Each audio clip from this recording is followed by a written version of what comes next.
What's going on, wrestling fans? Jeff Upson. I'm with Eric Knopfner. You are now tuned into the PA Power Hour. And Eric, we've got a ton to go over here tonight just about the PIAA and the the state tournament or the state postseason. That's going to be vastly different.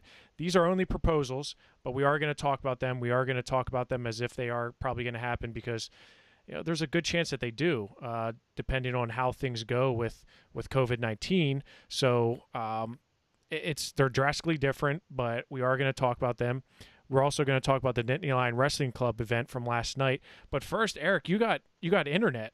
How did that happen? How awesome is this? I've stepped into like 2000 now. I mean, what's it been like for you with internet? It's been a struggle. There's no doubt about that.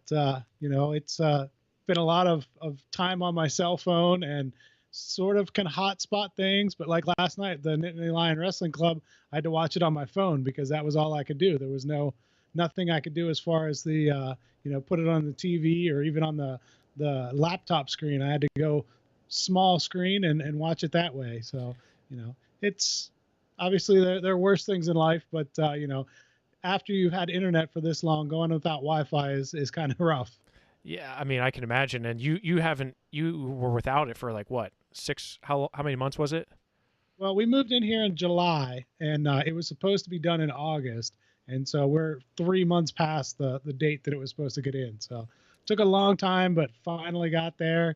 And now I'm excited to be able to do the podcast from the new studio without trying to set up my cell phone on a tripod and do all kinds of crazy stuff that way. So we're almost there. We got a camera headed this way where we can have the fixed camera and the fancy mic stand like you've got. That's right. You can be in the big leagues finally. Completely outfitted here soon. Hopefully. I mean, you've got the nice setup. You've got a lot better setup in the basement there. And it's funny because you were pleading with Comcast, and it turns out that you didn't really have to go too far because apparently you have a long-lost relative that works for Comcast, and they're the ones who installed it for you. It's a small world. Yeah. As much as, Knob Snyder is not a very common name, especially where I went to high school at Berlin, and the kid or the guy who installed it for me was a Knob Snyder who was on the team with me at Berlin, 25 years ago. So pretty crazy that it ended up being a former teammate that was doing the install for me. Yeah, that's kind of wild, and it's definitely a small world. And Knob Snyder's not a common name, so I'm sure, especially out that way, I feel like there's. Well, actually, all the Knob Snyders that exist in the world, they're like all in Somerset and Cambria and Westmoreland County. Like there's nowhere else. There are like 3 on the West Coast, and that's about it. So you guys don't travel too far. No. We found a place and we just stayed here. You just stayed there. Okay. Well, you did get to watch the Nittany Lion Wrestling Club event, the November 24th event, right, Eric? Yeah. I was able to watch it last night. Some good matches there. I mean, I don't think it stacked up. That the first one that they did was phenomenal. This one's still some good stuff, but not quite as intriguing. I don't think. They try to play it up, obviously, but some matches that weren't that exciting. Yeah, I mean, and I got to catch most of it, and I did think that the production value of it went up. I think they did some changes. They brought in some lights. I don't know if they switched rooms at the hotel or not, but they had some overhead lighting. They had that kind of lighting truss where the wrestlers would walk out of. I don't know if there was smoke or not, but there was definitely lights. So they definitely were working on the production value. I don't think these events are going away anytime soon. I think we're going to continue to see these types of events. And you're right. There were some very big high-level matches, and then there was this kind of lopsided matches, right? Right. And, well, the one thing you didn't mention is the MC, too. Right. Yeah, the MC for sure. And we got to see Willie Saylor back. Yeah. Awesome to see Willie. We've talked about the Willie trials, and what was going on there. Still waiting the verdict on that, but awesome to see Willie on camera, on the mat, talking to guys, doing intros. Just great for wrestling to have Willie back. Yeah, I mean, he was definitely excited to be back and at the Nittany Lion Wrestling Club event. Vincenzo Joseph filled in for David Taylor to broadcast, to do the color with Jeff Byers. I thought Chenzo did a great job. He had big shoes to fill because David Taylor was getting a lot of love for his commentating, Eric. What did you think of Vincenzo's what did you think of his broadcast abilities, Eric? I thought he was pretty solid. I mean, I don't know if that's the first time he's been behind the mic, if he's done it before, but I thought he was pretty solid. He gave some good insight into some matches. Not quite at David Taylor's level yet. I thought Taylor was phenomenal whenever he did it, but a nice job by Chenzo. Yeah, I thought he did. I thought he did well, and overall, like you said, the matches they kind of went as expected. I would think. It started out at 100 or actually 67 kilograms. Nick Lee, Tech Fall, and Brandon Wright. That was a pretty easy match for Nick Lee. Would you agree, Eric? He looked pretty sharp out there. Yeah, he looked Brandon great. Wright's. I love Nick Lee. Going back to I remember when who's number one, Sammy Sasso, right. And just the way he just attack. Love his style. And we got to follow that up with a former Penn State wrestler, Nick Neville's, coming in at heavyweight. He gets a Tech Fall. And you said, I didn't miss this match, Eric. What happened in this match? Mario Carenti was leading almost the entire time. And I don't know what the final time was, but final 30 seconds, I think Nick Neville's is pushing, gets a takedown, goes directly to a leg lace, and ends up with a 12-2 Tech Fall. But I mean, it was really a situation where he was in kind of desperate straits there. He needed a takedown and went out and got it and ended up getting the Tech Fall. So, and in fact, we saw him wrestle Jordan Wood, and kind of similar circumstance with Jordan Wood getting the win late over Nick Neville. So, kind of flipped the script there for Nick. Then Joe Lee pinned Zach Hartman in 21 seconds. I missed this completely because I'm guessing a lot of people missed it completely. Yeah, probably you're right. So what happened here? Because I don't even remember how he pinned him. I know he went out and obviously took him down right away. I'm trying to think I think he might have gone bow and arrow and turned him that way. I honestly don't remember how he did it, but yeah, it was obviously really quick. I mean, Hartman is, I don't know if he's known for his freestyle prowess. I don't know if he's wrestled. I don't think he's wrestled a lot of freestyle before, but I mean, he's a tough kid. He was ranked top 10 in the nation, I believe, for at least a little bit last year. I'm surprised to see him, get pinned that quickly by Joe Lee, but everyone up in Happy Valley has really good things to say about Joe Lee. So I guess we shouldn't be that surprised, right, Eric? Now, Joe Lee's a guy that I think we're going to see a lot of, in the next couple of years there in a Penn State uniform and doing some great things for the Nittany Lions. Up at 74 kilograms, we had two guys with, international experience in Franklin Gomez and Boris Novachkov. This one was interesting to me. Not two guys that you necessarily associate with Penn State, being a Michigan State guy and a Cal State Bakersfield guy, but it was like I said, two guys that have that experience. And Novachkov, I think, got the early lead in this one. I know in the first period he was leading, and then Gomez was able to come back and put some things together and get a 7-4 victory there. Yeah, it is interesting because you don't look at them either as Penn State wrestlers, like you said. It's kind of funny to think of them, and I can remember Franklin Gomez wrestling in the NCAA finals, and it's interesting to see them in two, now one at the Nittany Lion Wrestling Club. So up at 86 kilograms, Max Dean wrestled CJ Brucky and beat him 13-4. That was before we got to see Gabe Dean. Max Dean looked pretty good. He's got really heavy hips, man. He's big. He made Gabe. He's giving Gabe a run for his money in size. Would you agree, Eric? And CJ Brucky is not a small guy. No, by he's any not. means. And yeah, I thought Max Dean looked really good there. Really kind of controlled this match most of the way. And then we had 176 pounds. We had Nate Jackson wrestling Michael Beard, and this was kind of. I wouldn't say one-sided because Beard was kind of in the match, but see, I came away impressed by Beard. I mean, really? The difference in age and experience, I really thought Nate Jackson, the way he looked in that 8-man bracket, I thought, okay, he's just going to run right through Beard, who was a late replacement. Remember, this was supposed Yeah, to be true. Bo Nickel. And they're like, okay, Bo's not going to go due to COVID protocols, whatever.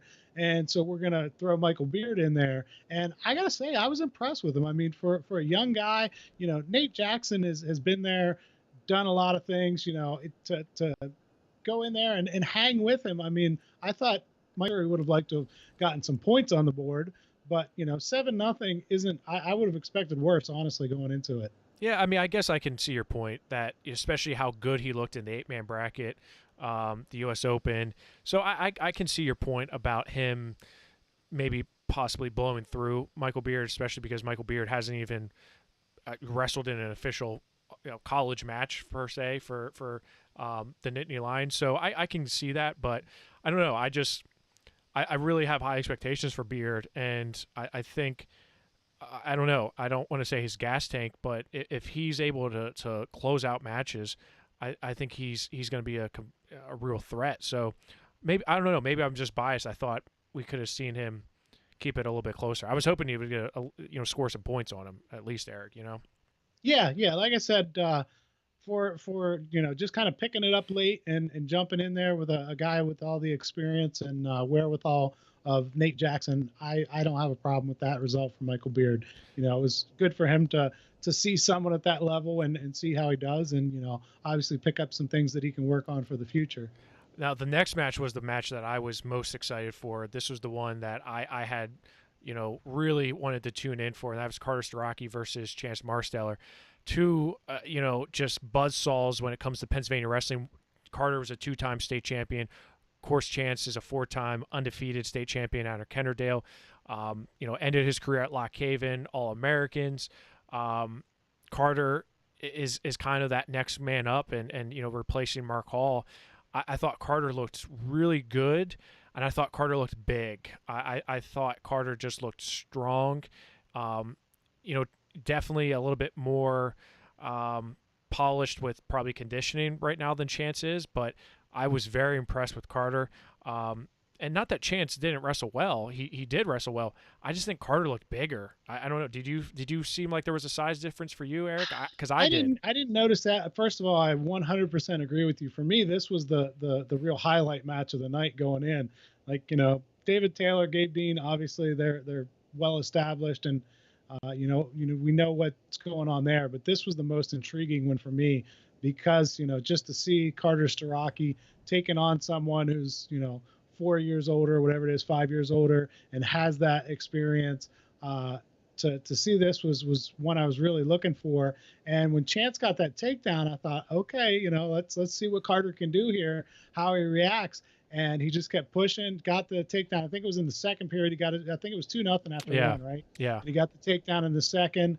And then Chance, being behind on the last point scored, really kind of tried to push things and ended up giving up a takedown there that was, really good tactics by Carter. He knew he had the lead, knew that just stay in solid position, and was able to score on a go behind there to get the 4-2 win. So yeah, this was I didn't notice the size difference, but you're right. Now that I think back of it, I mean, Carter definitely did look big, but I wouldn't have said that he was bigger than Chance. But yeah, you're right. He looked solid. He certainly was not small.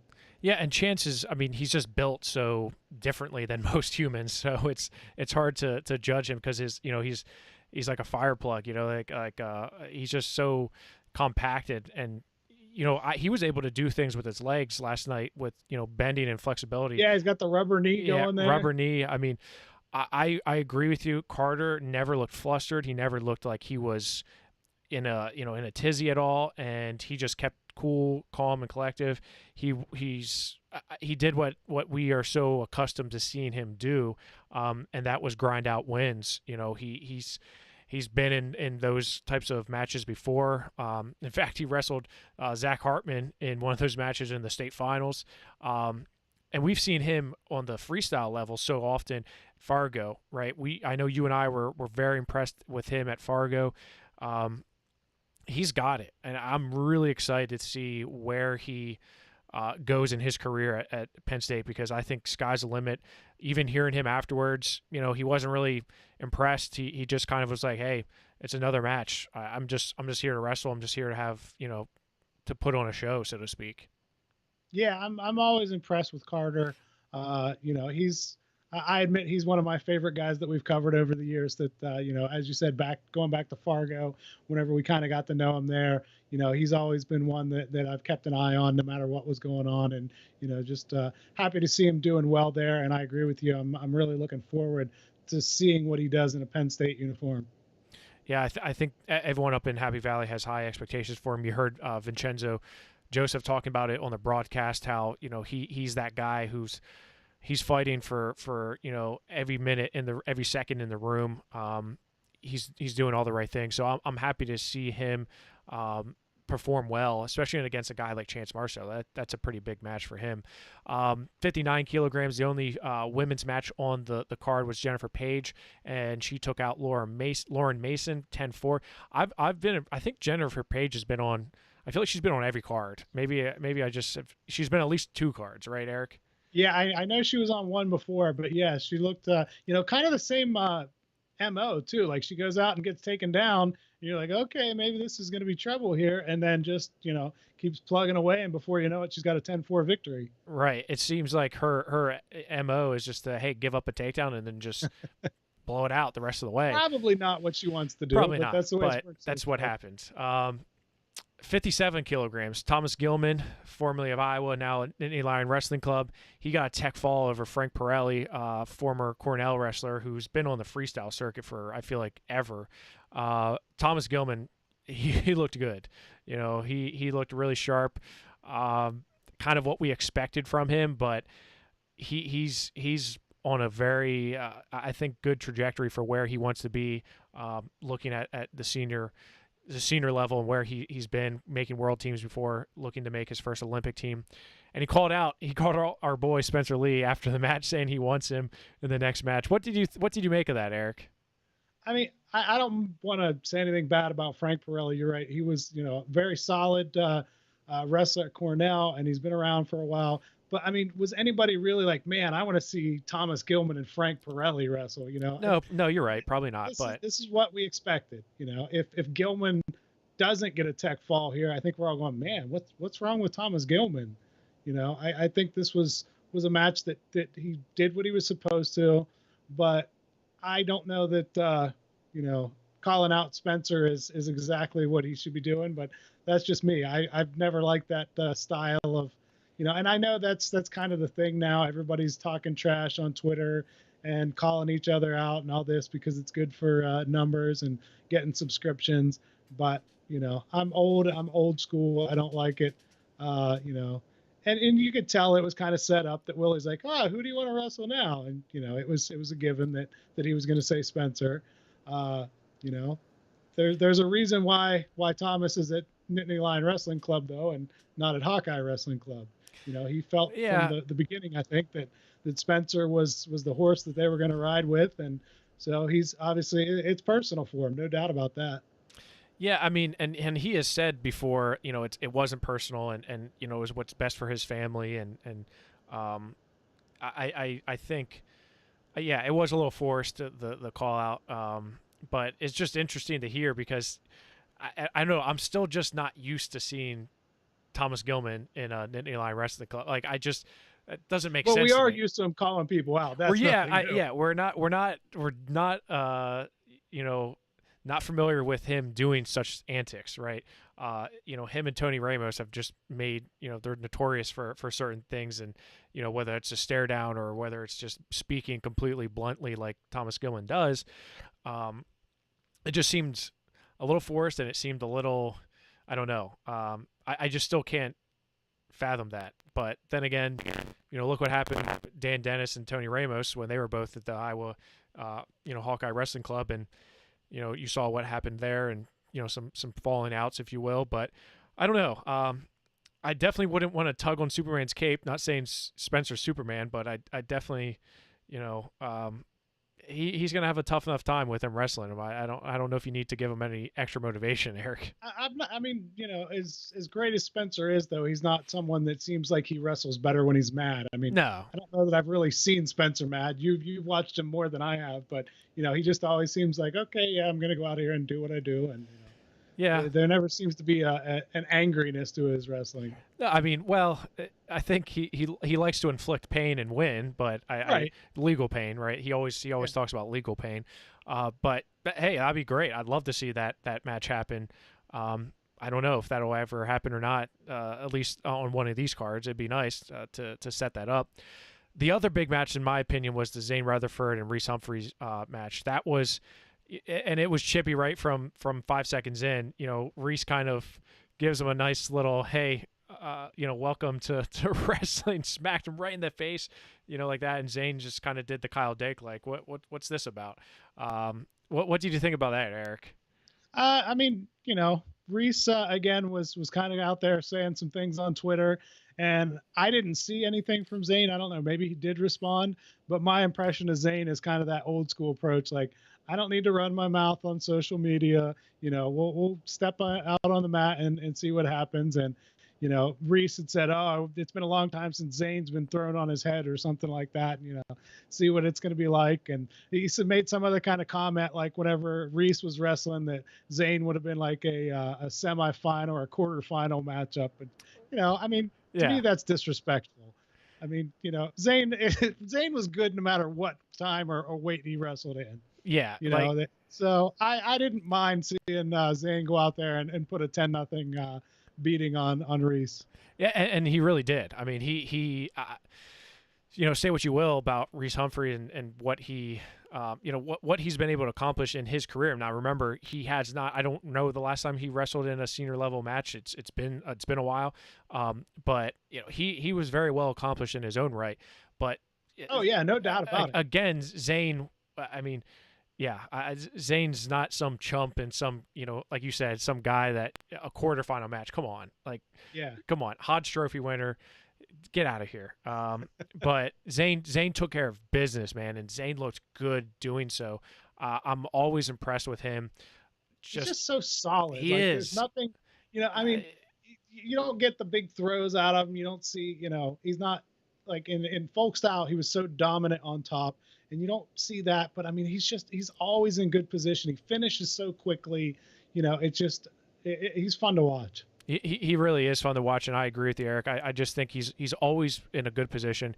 He's fundamentally really good at wrestling. He nothing like extremely flashy, especially in freestyle, as opposed to folk style where he's known for his top game.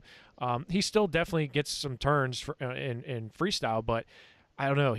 I think he's on the right path, and I'm excited to see him, especially destroying Reese Humphrey like that 10-0.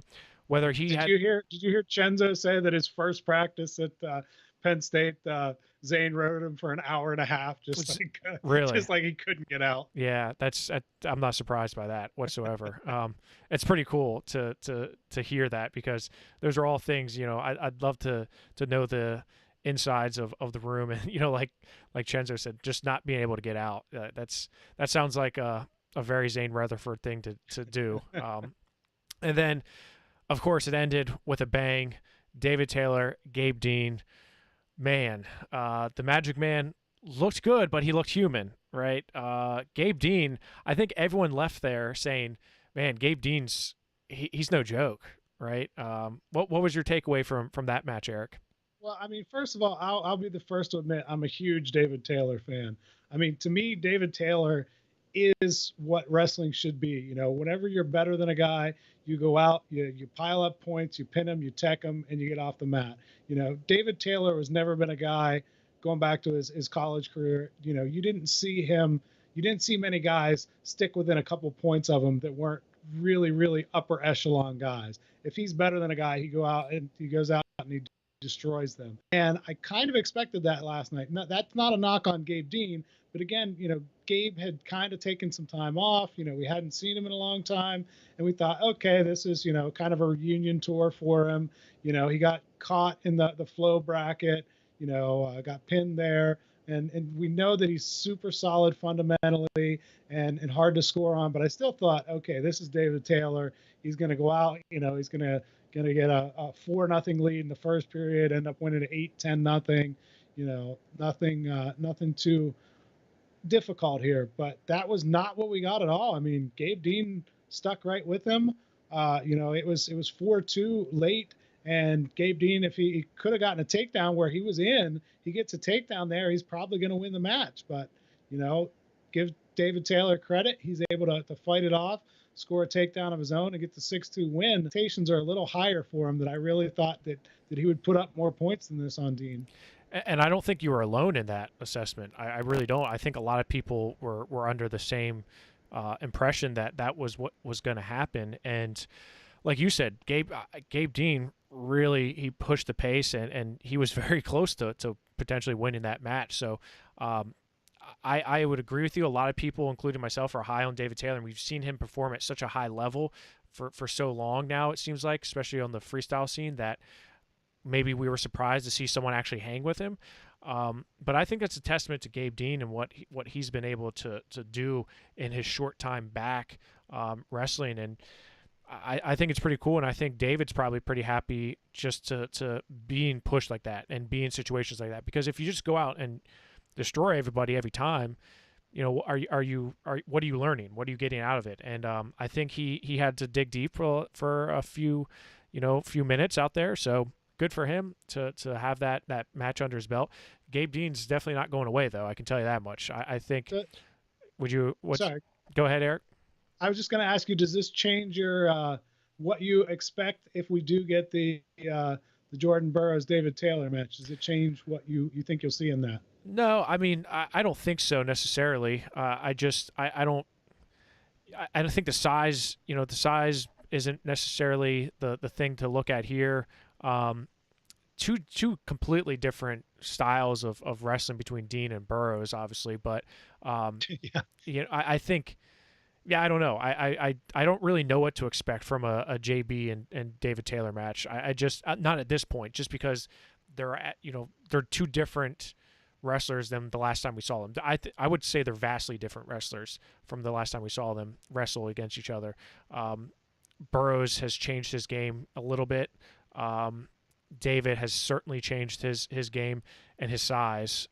So I don't know what to expect. But it sounds like it hasn't quite been secured yet, Eric. It sounds like we thought that it was a done deal, but now David's kind of saying that Jordan still hasn't committed to it, I guess. Okay, well, Jordan did quite a bit of talking, so and quite a bit of mic dropping on him. So I'm kind of surprised to hear that, because you would think that they would make this happen and make it happen pretty quick. So.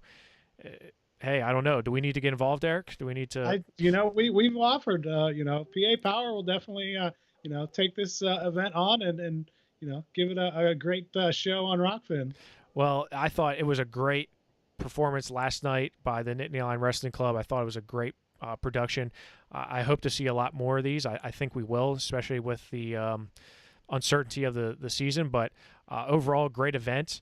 And with that, we're going to go to a quick commercial break, and then when we come back, we're going to talk about the potential changes to the PIAA postseason. These are some big ones here, Eric, so don't go anywhere. We'll be right back. This is The Tactical Mind, and I work with athletes in the field of sports psychology as a cognitive performance coach. Within 5 minutes of talking to a parent, they make the connection right away that this would be great for my kid to have when they're in college, when they're just going through the ups and downs of high school. Who wouldn't benefit from having more self-awareness? Who wouldn't benefit from having the ability to self-regulate our emotions and our counterproductive thoughts? Who wouldn't benefit from having more optimism, not just on the field, but in life? And remember, you can visit thetacticalmindllc.com, use the promo code POWER, and receive 50% off your initial consultation with Nick Fuller. Definitely, if you haven't already checked it out, go to tacticalmindllc.com, watch some of Nick's videos and see kind of what he's doing. I know he's doing a lot of great things in the Lewisburg area, so and he's all virtual as well. So definitely make sure that you check out thetacticalmindllc.com. Eric, there's been a lot of speculation about what's going to happen with the season, but before we even talk about the actual season, the PIAA has put together. I don't know. I don't want to put words in people's mouths. I don't know if it was the PIAA itself or the Wrestling Steering Committee. There is a proposal out there. There's about the postseason. Should there be a postseason in Pennsylvania?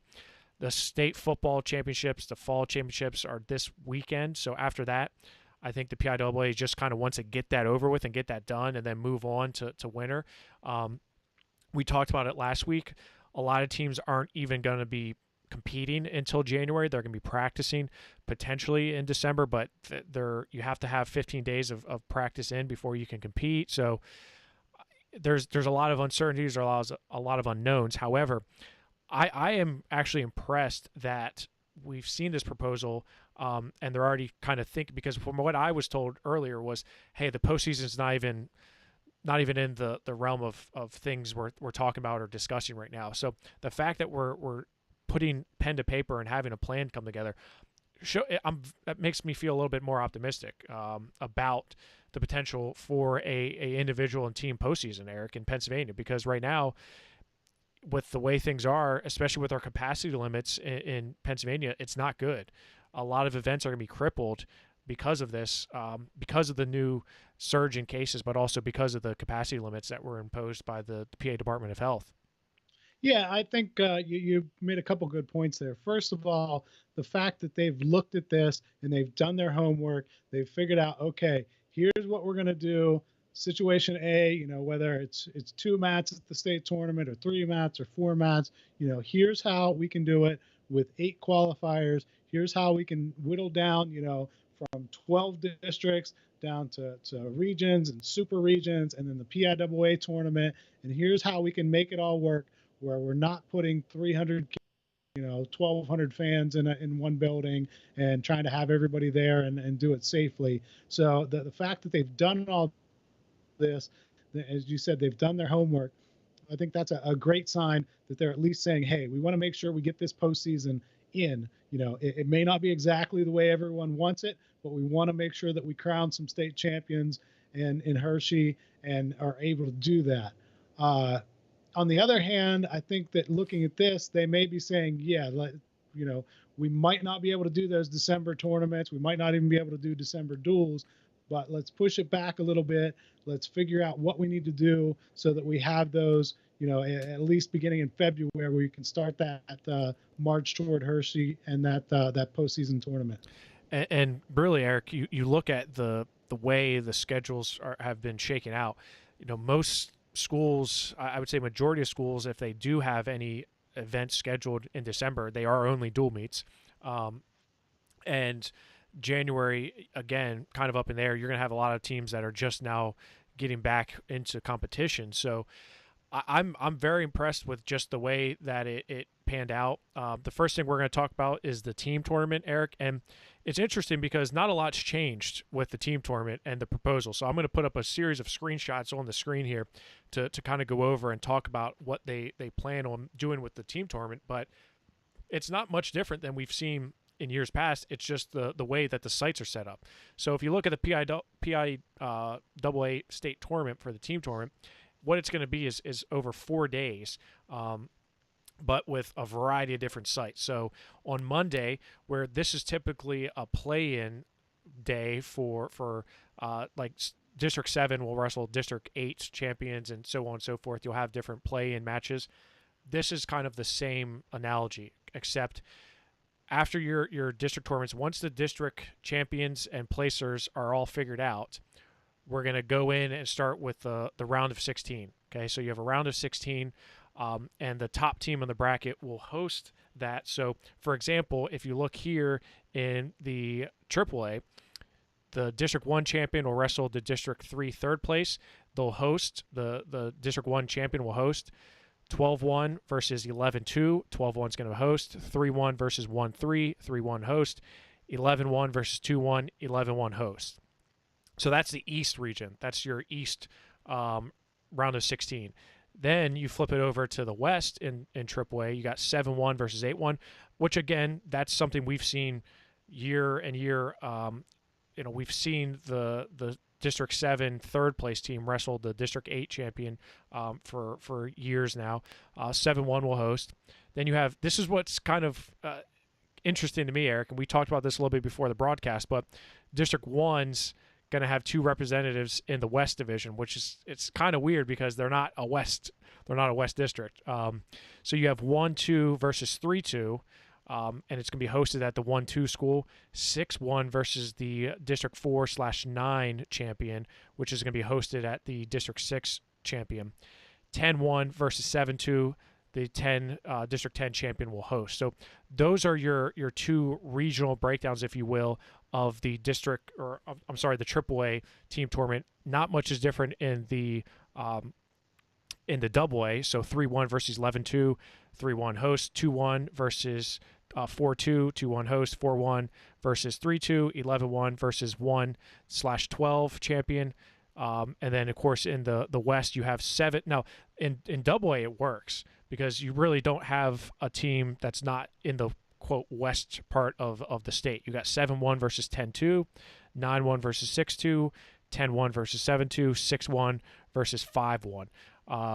So that is only Monday for the team, what we'll call regional tournaments. Now, you look at that's 8 different matches for each class, and each one's hosted at a different site, right? So we're going to have 16 different sites, right, for the Monday, which is good because we don't have multiple schools at multiple sites. You're only having 2 schools at one site. So that is a good thing, Eric. Oh, yeah, absolutely. And just to go back real quickly to let the folks know, you mentioned about, the East team that's going to have to come West. Part of that is because of just the differences. I've seen it in my time as a sports writer. It happened a lot in basketball and baseball and things like that. There are not nearly as many small schools in the East or large schools in the West. So it kind of gets a little strange when you're trying to balance out a team bracket. And so I know quite a few times District 6 teams in basketball, the third place team would be traveling 3 hours to the East instead of going, to the West, which would have been a little bit closer. So that's kind of the thought there, is just to balance that out, the different number of teams in each big school and small school division. But yeah, I like the idea. I mean, we talked a little bit off air that, it didn't used to be that everybody would go to Hershey. You would kind of break it down in this, you'd wrestle it at home sites and then, kind of move on from there. And only the top teams would go to Hershey. So I know it does stink in a way, because I think that experience is pretty cool for teams to get to go to Hershey and wrestle in the Giant Center, because you've got a lot of guys who might never make it there to individuals, but still get to experience that, wrestling on that big stage and in that atmosphere. So it is cool for those guys that might never make it there. But again, we've said it many times before, we'd rather see some kind of adaptation of a postseason than not have it at all. Yeah, you're right, and I was definitely on the receiving end of that, having wrestled in the Giant Center for the team and not on the individual level. So definitely beneficial, but at this point, we'll take whatever we can get. So that was just Monday, and then you go to the Wednesday matches. This would be Wednesday, February 10th of 2021, 6 p.m. quarterfinals in both AA and AAA. So your winners of the round of 16 will face each other. Again, same concept. The team at the top of the bracket host. So, for example, in the East of AAA, you have the 1-1 versus 3-3 winner versus the 12-1 versus 11-2 winner, and the 1-1, 3-3 would be the host team. So you can go down and look at, Class A East, Class AAA West, Class AA East, and Class AA West, and it's the same concept throughout. So you're whittling down the bracket just in, smaller chunks. Again, you look at the number of matches here, there's only going to be 8 matches being wrestled in this round of the quarterfinals, and that means there's only going to be 8 sites too. So same thing with keeping the safety in mind. And you also got to look at capacity limits, because if our capacity limits are still as they are currently in February, we're gonna have some real challenges to get these matches to take off in schools. Just want to throw that out there, Eric. So we should definitely keep an eye on that. Now, that's Monday and Wednesday, both at alternative sites, or both at places that are most likely are going to be high schools. Now let's take a look and see what it looks like when we break that down even further. So now you got the PIAA State Tournament, okay? This is interesting because before AAA and AA would wrestle at the same days. This time, after that quarterfinal round, you're whittled down to the semifinals in AA. So Friday, February 12th, 4 p.m., you got the semifinals. I'm assuming the Giant Center, because that's probably where the contract is. They probably can't go anywhere else other than the Giant Center. So you have 2 mats in the Giant Center, and you have your semifinals matches wrestling at the same time. 7 o'clock, you keep those 2 mats down, but one is the finals, the other one is the consolation finals. So it would assume that the semifinal losers are just dropping down to wrestle in that 3rd and 4th place match. AA is all on Friday. Now Saturday, you come back in and you have AAA. Again, 2 mats, 10 a.m. on Saturday, semifinals for the AAA.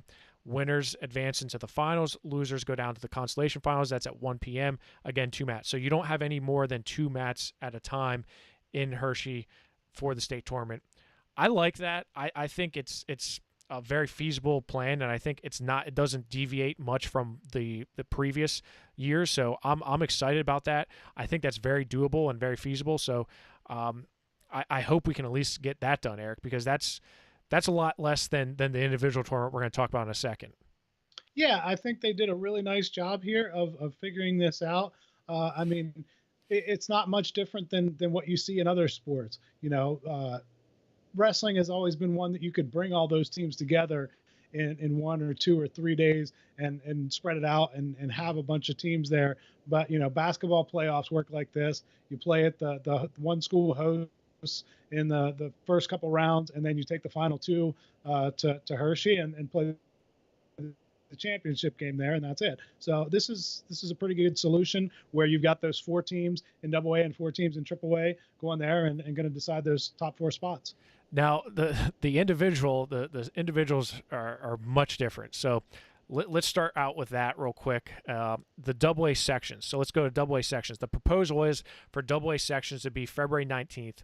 Now there's only District 3, District 4, District 7, and District 10 that actually in AA that actually have section tournaments. So, and you can see the amount of schools in each one of those districts for their sectional tournaments. So District 3 has 2, District 4 has 3, District 7 has 3, and District 10 has 2. So that's AA sectional tournaments.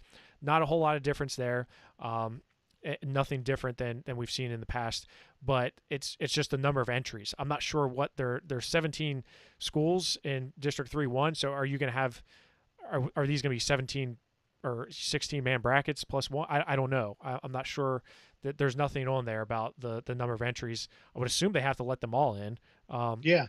But those are bigger brackets than we'd probably be expecting. So I don't know necessarily how that's going to pan out. But what I can tell you is that of those wrestlers who qualify for the district tournaments in AA, this is what we're looking at. So you have District 1/12. They have 11 teams. They get 2 qualifiers to go on to regions. District 2, 3. District 3 has 4. District 4, 5. District 6, 3. District 7, 3. District 9, 3. District 10, 5. District 11, 2. That is not a whole lot of qualifiers in the brackets, so to speak, for the district tournaments. I'm a little bit concerned about where this leads when we go into the regional tournament, Eric. This is, because you're talking. Do you have any? Sorry, go ahead. No, go ahead. Do you have any understanding how they came up with the qualifying numbers? Because I guess that just has to do with what region and super region you're in, but it just looks a little strange when you see District 4 with 32 teams gets 5 qualifiers, while District 7 with 36 teams gets 3. It seems a little strange there. And I mean, and we get this all the time. Even in the old system, the normal system, if you will, we always had the complaints of, District 7 and District 11 don't get enough. They should have more because somebody gets left at home. And yeah, that sucks, but that's kind of the way it works. Is eventually you're going to have to cut it off at some point. But I just looking at the numbers here, that old system was always okay. The districts with the most schools get the most qualifiers. Yeah, I don't, and I think it goes back to the super region and where you fall in the super region. So let's just pull up the regions here. So the regions for AA, the Northeast is District 2 and District 4, 13 teams in District 2, 32 in District 4.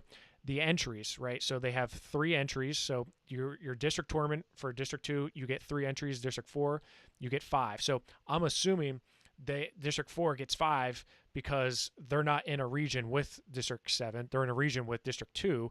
So, 5 and 3 for an 8-man bracket makes sense. So I think that kind of answers your question there. Southeast, you got Districts 1 and 2, 12. You have District 3 and District 11. So of those, you have 2 entries from District 1, District 12. You have 4 from District 3 and only 2 from District 11. That's like, to me, is like kind of crazy. Of those 3 or 4 districts, 5 will make it on to the super region. The Northeast region, 3 of those 8 will make it on to the super region. Now the Northwest region is District 9 and District 10. The 3 and 5. So just like District 2 and District 4, District 9 has 3 qualifiers. District 10 has 5 qualifiers. 3 of those, the top 3, move on to the super region. Now this is where it gets a little bit dicey because of the, like you said, the amount of schools versus the amount of qualifiers. District 5 only has 10 schools. They get 2 qualifiers. District 6 has 27 schools. They get 3. District 7 has 36 schools. They get 3. So you're only getting 1 more than the district with 10 schools in it. I could see some people being a little salty about that. Oh yeah, and I'm right in District 5. So the initial proposal that I was hearing is they were only going to get 1, and they were kind of freaking out about that. It's like, man, how do you convince a heavyweight who has Jalen Stevens in his district that, yeah, it's really worth you putting in all the time and effort this year when only 1 guy's going to go out of there, and nobody in District 5's beating Jalen Stevens. I get that, but I mean, no, I know. Yeah, I understand what you're saying. There's no easy answer. There are plenty of times we see that District 7 4th place guy take out a District 5 high place winner right early on. Yeah, So it's, no, you're right. It's certainly not a perfect system. So, but my eyes glaze over every time I look at this. So kudos to the men and women who sat down in a room and said, okay, let's figure out a system to make this work. I love it, man. I love it. I when I looked at this, I was like, man, this is great. Like, I would enjoy putting something like this together. So does this mean I only have to do 8 rankings in each weight class? That's now? not how it works, Eric. That's not how it works.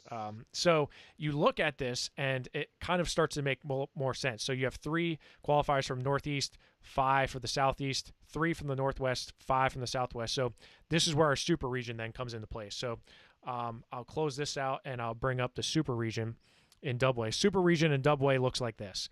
You got the super region of the East and the West. The East is Northeast and Southeast. 3 qualifiers from the Northeast, 5 from the Southeast for an 8-man bracket. The top 4, so you got a 50% shot there, right? If you're top 8 at the super region, the top 4 end up going to the state tournament. In the West super region, you got the Northwest and Southwest. You have the combined schools of 118 in the West versus 112 in the East. Northwest has 3, Southwest has 5 for a total of 8. Again, 4 qualifiers move on to the state tournament. I think you're starting to see a little bit of a trend here. We got 8-man brackets. Now let's look at the state tournament. Individual, March 13th. March 13th for an individual state tournament for the AA. That is in 1 day. Now, we're not going to go into the mats and because they have different proposals for different mats. We'll get into that in a little bit. East region has 4. West region has 4. Combined, you have 8. Boom, you wrestle. I'm assuming they're wrestling to top 8. I don't know. Maybe they're already doing top 4. I haven't really figured that out yet. I haven't looked into. I think that depends on the mats. Yeah, I think you're right. I think that depends on how many mats. So as of right now, the proposal is for only 8 people to make it to the quote state tournament, right? So 8 people, 4 from each super region to make it to the state tournament. Now this is in AA, okay? if you look at the time schedule for the AA tournament, now this is a proposal with 4 mats. Now again, they have proposals for 3 mats and 2 mats. I'm only looking at the 4 mats because I think that makes more sense. It would be wrestled in one day. Okay, so Friday, March 12th, you have the quarterfinals, semifinals, first round consi. Then you have quarterfinals, semifinals, first round consi for the heavy. So you split the weights up. So 106 through 138, 145 to 285. You split them up by different time schedules, and then you come back at 6 o'clock in the evening on Friday to wrestle all of them. You have your second round consis, Parade of Champions. So after that second round of consis, we know who's going for 5th and 6th, 7th and 8th. You have your finals and consolation finals all on 4 mats, and that's it. So you wrestle it from 9 a.m. to 8 p.m. your state tournament from triple or for AA in one day. I know that was pretty fast, but Eric, what do you make of that? Again, I know a lot. I've seen some people that are upset about it and saying, "Oh, this isn't fair." These kids should. There's a 5th place finisher in the Whippeal could place in the state, and that's absolutely true. But the simple fact of the matter is we're living in a different time right now. And again, I keep saying this, but I would rather have a system that isn't quite as good as we would like it than no system at all. If we can have 8 guys standing on a podium that's 20 feet long, I guess it would have to be 48 feet long to space them out, at least they're getting there, and they're getting that, and we're getting a postseason. So hopefully, we keep saying it, maybe this will clear up by then to a certain extent, and, it won't be as bad, and we can have closer to what we're used to than an 8-man bracket. But an 8-man bracket is better than no bracket at all. 100% agree with you. And, I think people have a day. I think you can have a day to complain and whine. I'd use another word, but this is a kid-friendly show. You have a day to do that, and then just stop, right? My old boss at the training academy has a sign up in his office that says, "Nobody cares, work harder."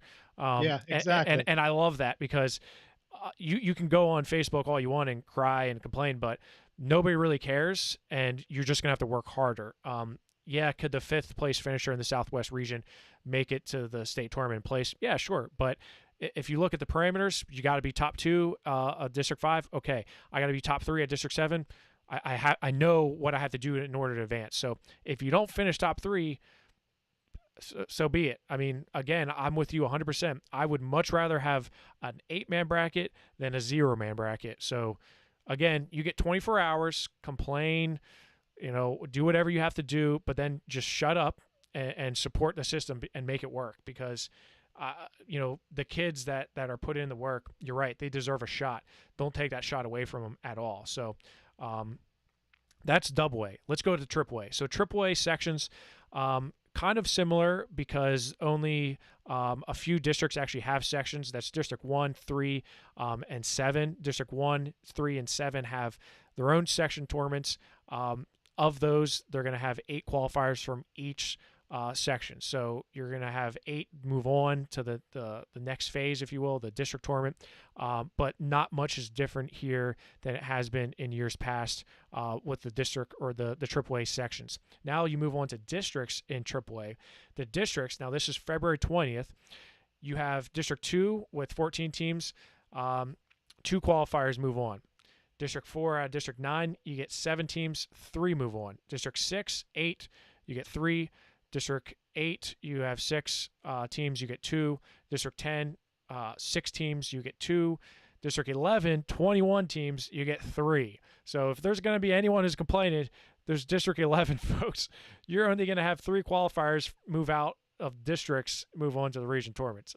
District 12 has 18 schools, and they get 3. So if I'm a really good kid from District 11, and I'm on the cusp, I'm probably going to move to a District 12 school like George Washington. You're going to be ruled ineligible, Jeff. It's not. No, it's going to happen. And then I'm definitely going to win this because District 12 is not nearly as strong as District 11. I can't wait to hear people complain about this. So this is the AAA districts breakdown and what it looks like. Now the regions, again, not a whole lot different than what we've seen in the past. The Northeast is District 2, 11, and 12, which we've seen before. The difference is the amount of entries here. District 2 gets 2, 11, 3, 12, 3.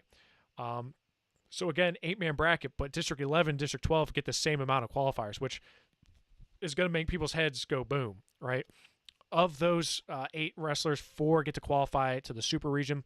The Southeast is a self-contained region. It's just District 1. You have 8 entries from those sections tournaments. 4 of those move on to the super region. South Central, same thing as District 1, self-contained region. You got 8 qualifiers, and 3 of those of the region tournament move on to the super region. Northwest, a little bit different. You got you got 5 regions, 4, 9, 6, 8, and 10. Of those, you have 10 wrestlers in that bracket. So this is kind of a little bit more wonky, right? Because you're going to have 10 people in this bracket as compared to 8, like we've seen before. But that's because you have literally 5 regions. So District 7 gets 3, District 4 and 9 get 3, District 6, 3, 8, 2, and 10, 2. And out of those, only the top 2 end up going on to the super region. So you have more qualifiers for the region, but you only have 2 that move on to the super region. Southwest, much like the South Central and Southeast, 8 qualifiers, 3 move on to the super region.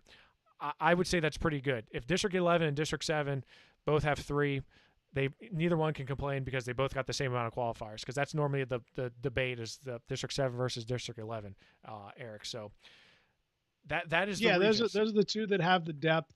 And like I said, we've heard that argument for years that you find every now and then you'll get a state place winner that doesn't make it out of the WPIAL because they only get 3. But that's the way life works. It's not always fair, unfortunately, and sometimes you learn that at a high school age. Eric, you're still in the process of learning that, right? Because you just you just asked if you could only do 8, and I said, no, Eric, life's not fair. Okay, sometimes you gotta do more than just 8. All right, so super regions for AAA. Again, same concept as we talked about in AA. You've got 4 entries from each region. Northeast 4, Southeast 4 for super region in the East. So you've got Districts 1, Districts 11, District 2, 12. All in that East super region. Each one has 4 qualifiers for 8 total entries. Of those, 4 move on to the state tournament. Okay, so you could have 3 guys from District 11 make it to the state tournament, potentially, right? Because of well, actually, it'd be interesting to see how they draw up the brackets. Oh my gosh, I'm just thinking of like seeding for these brackets. Please, I'm just going to say it now. We can help with seeding. Please don't screw this up. Only 4 qualifiers from each district into the region, then region into the super region. So this is what we see. We got Northeast and Southeast in the East and the West. This is where, again, people are kind of a little bit up in arms about, because you're going to have Northwest, South Central, and Southwest all in the same region, super region, should I say. Northwest has 2, so remember, only the top 2 from the Northwest make it to the super region. South Central, which is District 3, has 3. Southwest, which is District 7, has 3. So, again, in theory, you could have 3 wrestlers from Southwest region make it to the state tournament, right? So, you got 4 qualifiers from each super region that make up the 8 that make it on the states. Your chances of making it to the states are dwindling as we speak, Eric. Now let's look at the state tournament. For AAA, again, East Super Region, West Super Region, each has 4, total of 8. Even I can do that math. Here you go. The top 4 in each Super Region make it, and you have 8 wrestlers that are going to be competing for a state championship. Now, same time schedule as AA, except we're pushed back a day. So AA was on Friday, AAA is on a Saturday. Same concept. Now, this is only the 4-mat schedule. There is a 3-mat schedule and a 2-mat schedule. I'm not even going to get into the weeds with those because we have no idea what mat situation we're going to deal with. But same thing, 106 to 138, 145 to 285. They're split up, and then they come back together for the evening round session for the finals and consolation finals for a total of the number of matches there. You can see how many are going to happen, 39 and 13 for the finals. So that's it, Eric. That's Again, it's not perfect, but you know what? It's not a perfect year. It's not a perfect world. I'm excited that they're even breaching the conversation of talking about the postseason. I honestly didn't think that we were even going to talk about the wrestling postseason until after football was over. So the fact that we are now sitting in November and talking about a potential postseason, I think that is great news. I feel very optimistic about it, Eric. I'm very pleasantly surprised. Honestly, you talking about this and breaking it down has really gotten me excited, because I start thinking, man, these regions and super regions, they're going to be awesome matches there that really, really matter. I mean, you could argue before that some of these postseason matches weren't that significant, because you could lose, in the regional and still be one of 5 to make it to states and make your run there. We've seen it happen. And I'm probably the wrong guy to talk to about this, because I always liked the fact that college football, when they didn't have a playoff, how important all those games were. You lose one game, you're potentially out of it. And the more you expand that and the more you bring into it, the less important those earlier matches or games become. So right now, you talking about it, I'm like, man, these weekends before we get to Hershey are going to be really exciting. I mean, there's going to be wars. I mean, look at some of the districts. Look at that AAA bracket with the Northwest, the Southwest, and the South Central. Yeah, you're taking 4 guys out of there. Yeah, I mean, that's going to be some really, really good wrestling with 4 guys coming out of there, and so the stakes are raised. I mean, we talked about it. It sucks for somebody that they're good enough to be in Hershey and they're not going to make it there. But man, it's going to make that weekend before a lot of fun. It really is, and for us, not for them, but for us. Well, yeah, right. It's certainly not a system I want to continue with going with after COVID-19. Yeah. However, the complaint is always going to be the depth. District 7 has depth. There's certain weight classes where you could say, other districts have a lot of depth in those brackets.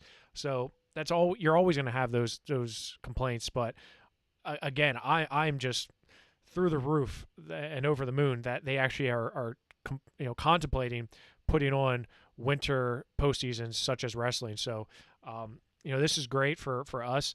I think it's a step in the right direction. Is it perfect? No. Is it quote fair? Probably, maybe not. But guess what? It's something.